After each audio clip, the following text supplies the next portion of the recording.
Reconfiguring for remote hacking. I'm Tonya Hall, and joining me is Charles Henderson, Global Managing Partner and Head of XForce Red at IBM. Welcome back, Charles. Hey, nice to see you again.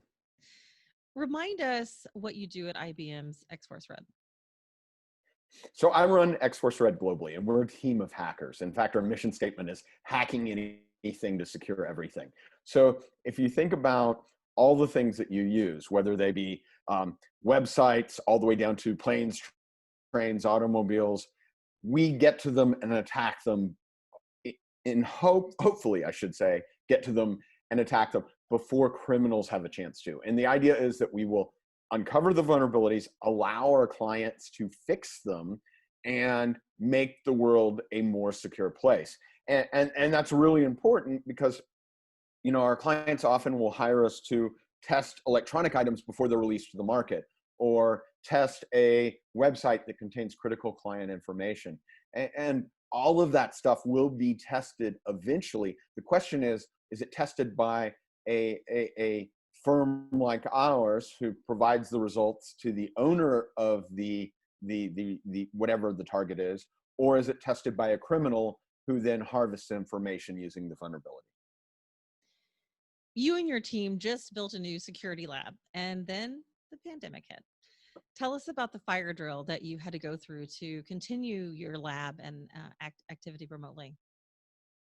So, you know, it was actually really funny because we built the state-of-the-art lab, and we opened it in December of last year. And all of a sudden we thought, you know, problem solved, we have a place to test. And then the pandemic hit. And, you know, suddenly we were in a boat that a lot of our clients were in. Now, you know, we've since opened it up for testing, and we could do testing in the lab. We're being very safe about it, but, you know, we have that capability now. But for a while, we had to pivot to how can we do this remotely? And it was very interesting because we've offered remote testing services for many, many years, but we've always had the option to go on site or go in and now go into our lab as needed as a fallback option for clients that maybe weren't prepared for it. And suddenly you had this mission critical service, which was security testing, and that safety net of going on site when all else fails was gone. And in point of fact, you also had to be concerned that, you know, you couldn't create a condition through testing that required your client to go on site because they couldn't do it. And, you know, finally, it wasn't as if our clients can reach out to the criminals and say, hey, time out. We can't go into the office. Would you mind holding off on any criminal activity for the next 6 months? So you still need to find vulnerabilities. And what this meant was we had to pivot very quickly to, I would say, an increased flow of testing, and make sure that we were adequately providing testing coverage for our clients, and in some cases thinking outside the box. And, you know, we had one case where an ATM needed to be deployed in the consultant's home to allow a certain type of testing. And, you know, as the financial institution in question said, we actually need to test the ATM very urgently because it turns out no one's on the street now. So we're worried in terms of threat modeling that criminals will have an increased one-on-one exposure to the ATM. In other words, if you have an ATM on the middle of Main Street, normally people are walking by all the time, so you notice if somebody's trying to get to an exposed USB port or something. Suddenly, that safety net was gone. And now you have the bank thinking, hey, you know, if I'm an attacker, I can go out there and no one's on the street. Similarly, you saw the, you know, adaptations elsewhere. And then there was also the realization that the criminals themselves had a lot of time on their hands. You know, if you think about what you've been doing since the lockdown, you've probably taken up a couple of hobbies, okay?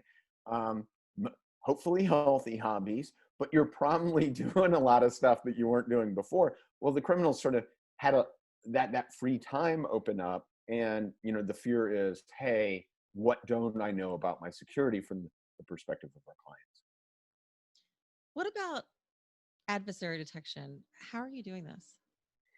Well, we do something called adversary simulation. It's classically known as red teaming. We like adversary simulation just because some people use red teaming just to refer to penetration testing. Penetration testing, we do that as well, but that's different than when you're trying to test detection capabilities of an organization, policies, procedures, all of that. So our adversary simulation to basically highlight gaps in detection became really important because suddenly you're seeing organizations as they pivot to this remote workforce, the dependencies they had for detection have gone out the window, and they don't necessarily know about it. You don't have a fully staffed security operations center, SOC anymore necessarily.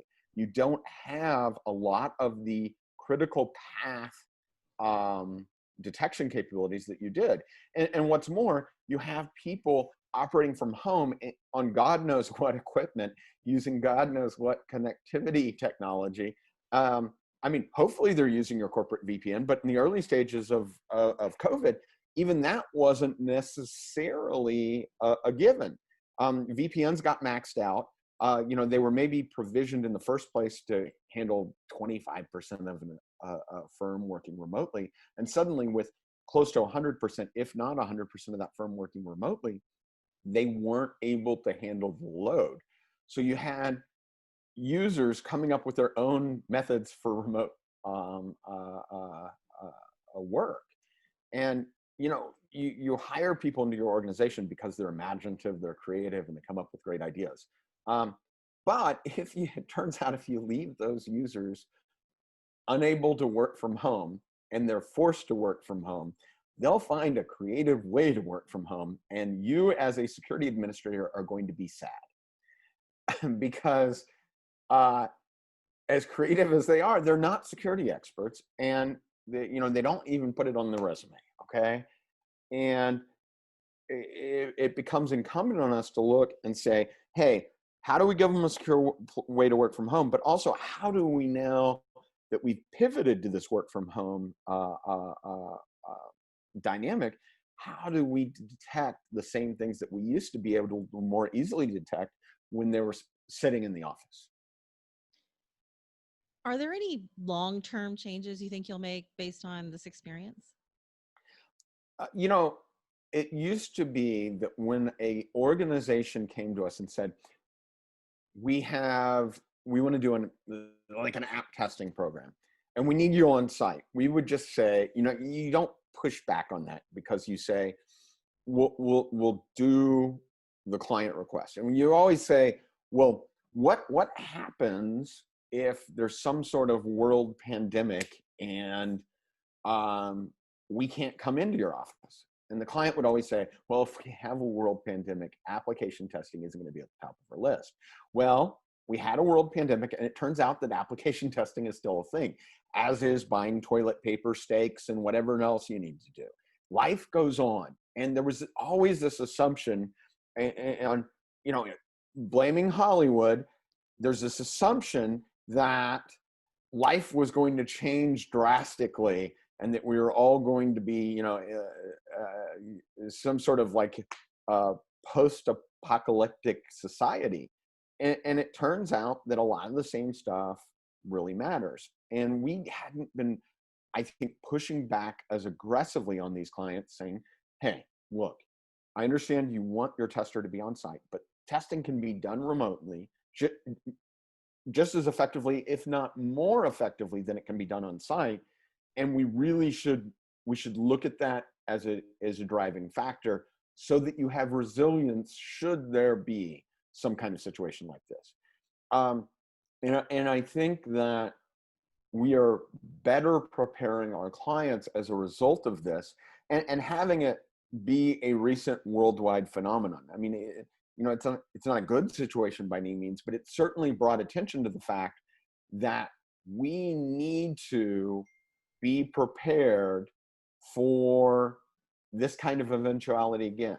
I mean, hopefully this ends soon and it never happens again.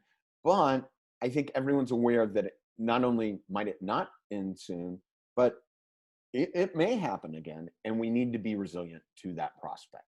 And that certainly, I will say we get a lot less pushback. And in fact, we have clients now that are coming to us saying, hey, we need to pivot this to remotely. Remember when you said, hey, you could deliver this remotely. Are you still able to? And we say, yes. And they say, how quickly can you get it up and running? So I think, the unfortunate benefit of this is that we're, I think, a little bit more open to a better system. Charles, always a pleasure. It's great having you on. If somebody wants to connect with you, what's the best way they can do that? So Twitter is great. Angus_TX on Twitter. I'm also on LinkedIn, or you can go to ibm.com/XForce Red, read all about our team, and my contact information is up there somewhere. And you can also see videos such as this and some other cool stuff that we're working on. Thanks again, Charles. That's Charles Henderson, Global Managing Partner and Head of XForce Red at IBM. And find more of my interviews right here or at tonyahall.net. Thanks for watching.